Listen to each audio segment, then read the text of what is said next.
It's UvaldeRadio.net. Robert McGill here with you, and it is National School Choice Week. And to kick it off, well, first of all, we're going to have lots of cool feature interviews with all of our private school choice options here in Uvalde County. So later in the week, you'll be hearing from Sacred Heart Catholic School, the St. Philip's Episcopal School, also Uvalde Classical Academy, and some others that we can talk to find out what your options are beyond public school. But here's a great way to kick it all off. I guess the president of National School Choice Week, or the group, is that what is the correct title here, sir? President of National School Choice Week. We're a not-for-profit effort designed to raise awareness of opportunity in education. And I've got with me on the phone Mr. Andrew Campanella. Welcome, sir.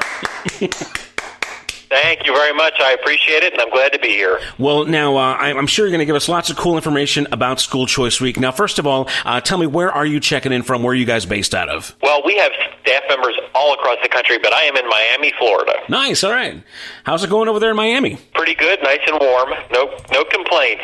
Now, first of all, Andrew, let's go ahead and talk about, I guess, the concept of school choice. For those who've never heard the term, it's just kind of like, well, what are they talking about? Give us kind of the idea of what school choice is. Sure. So school choice means parents have the power to choose the school or learning environment that meets their children's individual needs, talents, and interests. And so it's really based around this idea that all children are unique. They're all different. People learn in different ways. And what might be a good school for one kid might not be a good fit for the child next door. So we focus on letting parents know about all their options, whether that's traditional public schools and school choice within the public school system, public charter schools, theme-based magnet schools, online schools, private schools, and homeschooling.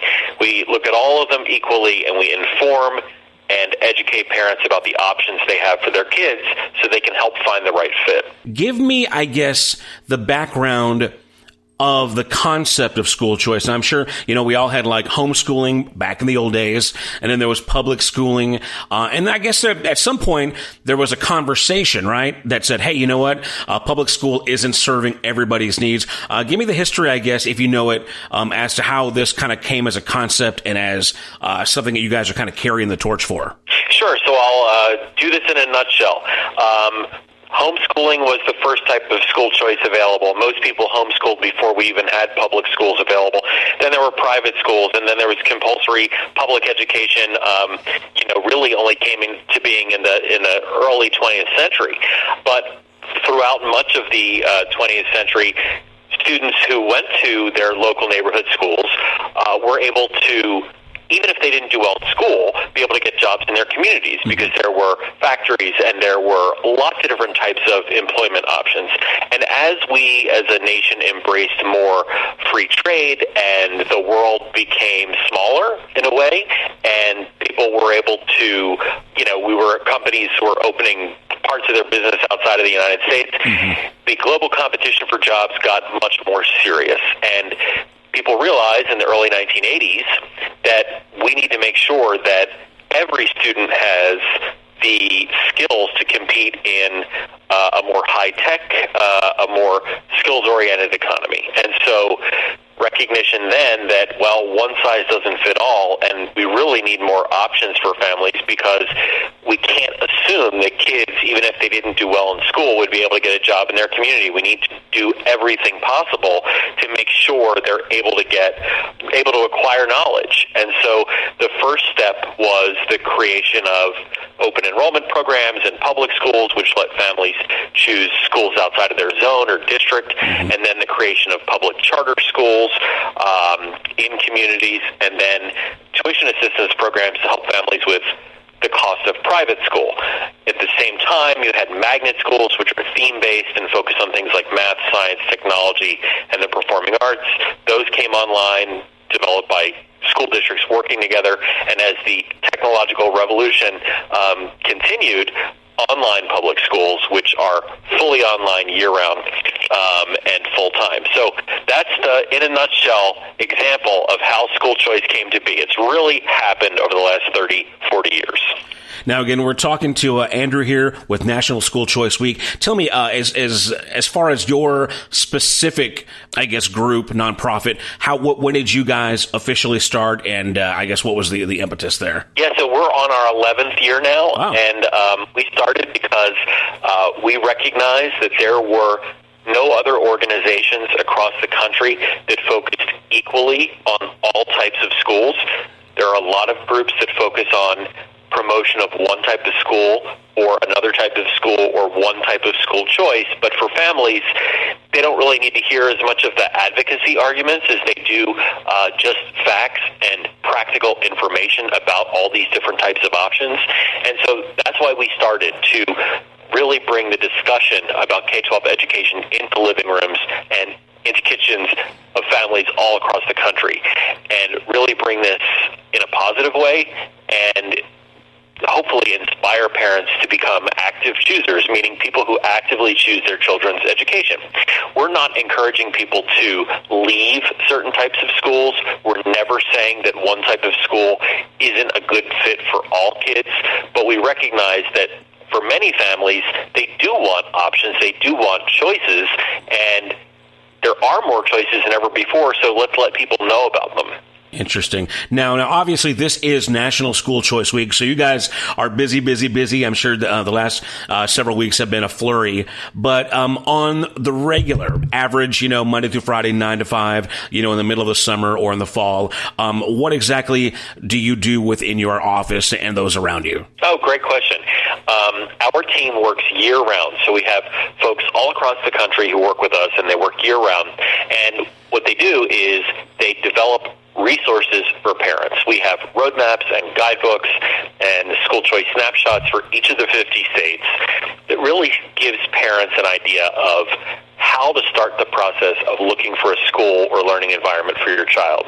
And those are continually updated, and they're on our website, which is schoolchoiceweek.com. And that takes a tremendous amount of effort and work. We develop informational videos, and we lay the groundwork for working with tens of thousands of schools every year. So we communicate with them. We try to shine a spotlight on all of our participant schools and the work that they do. And we reach out to community organizations as well. So even though it's called National School Choice Week, and it does culminate every year in a week of activities in January, over time we have really become a year-round organization that provides resources and information to families. We just launched a new school finder tool on our website that allows families to search for schools in their community. So we have that in addition to probably the most comprehensive set of navigation resources available for moms and dads. Now, you mentioned that, this week, National School Choice Week, there's going to be certain activities. What have you guys got on the agenda? Is it just like a lot of press and conferences or meetings or web seminars? I mean, I guess we're in a pandemic, so things are a little bit different. But give me an example of what you guys are doing this week. So in normal years, when there's not a horrible pandemic raging, we would see giant school fairs in big cities and in different regions across the country. We would see individual schools opening their doors for open houses and parent information sessions and a ton of other events like carnivals and talent shows and all those really unique things. Last year, 2020, there were more than 50,000 of those independently planned events all across the country.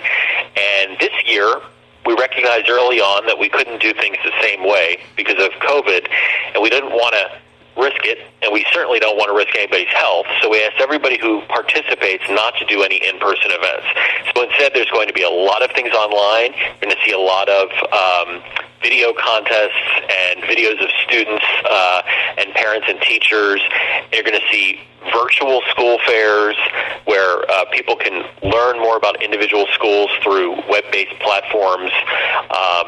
Lots of press, as you mentioned, and even some socially distanced activities like car parades, drive-in movies, things like that. So it's a totally different year, but we're also spending more time and effort pushing out resources and information to parents because the pandemic has really inspired a lot of families to start looking at their education options for their kids. So we look at this as an opportunity to help them navigate the school search process in a way that's less stressful and overwhelming. And a lot of families do say that ordinarily, even without a pandemic, looking for a new school can cause some stress and can be overwhelming. And our goal is to reduce that. Well, very good. Again, we're talking to Andrew Campanella. He's the president of National School Choice Week. It is National School Choice Week, so tune in. All this week we'll be talking to some of our private school options here in Uvalde County, and we really appreciate you checking in with us, Andrew, to talk about, I guess, the concept and what you guys do on the national level. Now, I dropped the ball here. I didn't ask you this question. I'm assuming that you might be a product of school choice, of maybe homeschooling or something like that. Give me your background real quick on education. Oh, great question. So I went to traditional public schools my whole life, from kindergarten through my senior year of high school. I had a really, really good experience. Was thrilled with my school, and I'm so grateful for my teachers. My mom is a public school teacher. I didn't really know that there was anything called school choice until I moved to D.C. For college and started volunteering with students who were involved in the civics education program that I was helping lead. And a lot of those students were struggling. They were struggling in their schools. They were unhappy. And I realized then that not every kid in this country has the privilege and the opportunity to go to a school that works for them like I did. And that opened my eyes. And as a result of that experience, I decided that I wanted to go into education as a career. And so I started working with an organization that recruited teachers for public school districts. And then from there, I worked with an organization that promoted school choice scholarship programs, and then move on to National School Choice Week as vice president and then president. And honestly, interacting with families, interacting with teachers, and seeing the massive amount of diversity, variety, and energy within K-12 education is a daily inspiration to me, because I think there is so much promise out there, so much opportunity, that if we can just harness it and give as many families as possible the tools, the techniques, and the empowerment to choose the right environments for their kids and advocate on behalf of their kids, we will have a much brighter future for all of us. Now, you mentioned D.C., which reminded me that, I think it's safe to say, I don't think it's any stretch to say that there are entities that oppose school choice. Who are these people, and why would anybody oppose, school choice? Why do you guys have to advocate? Why do you have to fight, so to speak? Well, our work is to let people know about the options that are available for their families. Other groups are out there, and their goal is to advocate and pass legislation and promote policy changes. So we're not involved in the promotion of policy changes specifically, but we certainly do believe that with more options and more opportunity, more families will benefit. Yes, there are folks out there and organizations that don't support school choice in any way. And usually what they say is that they don't want public funding to go to private schools. But the same groups that say that also oppose a lot of the public sector school choice options. And I don't understand why they oppose school choice. I think that it is a mistake. I'm not going to try to understand their intentions, but I'll take them at their word that they don't like it, and hope that they come around. I've considered, homeschooling my child at some point, but I just didn't know if I was really qualified for it. And, and I kind of wonder, okay, well, follow a website, keep track with these people, is my kid going to really get the education that she really needs? Now, I'm sure other people feel that way, and I'm sure that some people out there are dropping the ball as far as, homeschooling their children. What are the pitfalls, I guess, when you actually go ahead and take it on? And are there certain people that maybe should stay away from it? Maybe you're not qualified to homeschool. Well, so what I'd say about that is this.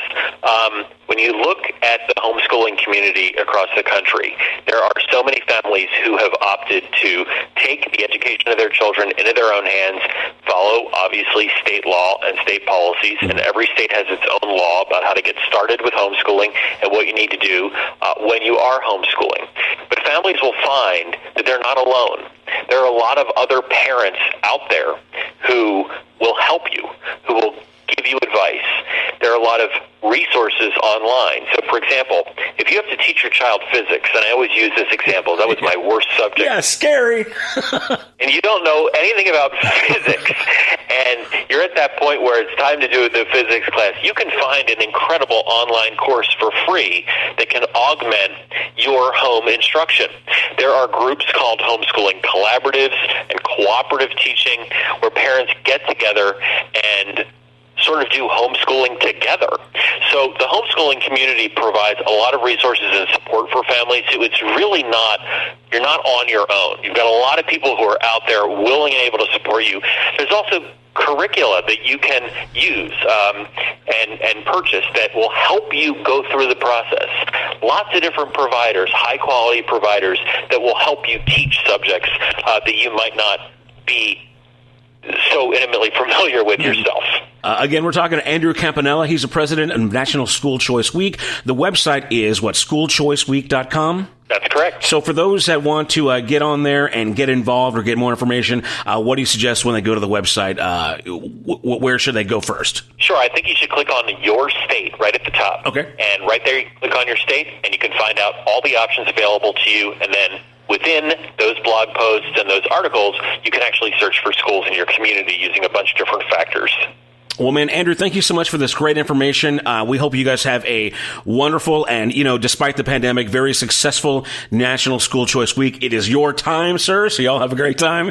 And is there anything that we didn't touch on that you might want to make sure that gets out there to our audience? I would just tell parents, when it comes to searching for schools and learning environments for your kids, remember, the most important thing is understanding what your goals are for your child and what you need and want out of a school or learning environment. Too often people talk about looking for schools. They focus only on the school's grades or ratings or rankings. The reality is the most important information that you have about that you can find about the school search process is information you have about your own child, because your goal is to find the right fit and combine all the information you can get with your own intuition, and you will succeed in this process. Thanks a million, sir. We appreciate it. Again, the website is schoolchoiceweek.com. Andrew, thanks again for checking in with us, okay? We appreciate you. Thank you. I appreciate it. All right, that's going to wrap it up here for National School Choice Week on Uvalde Radio.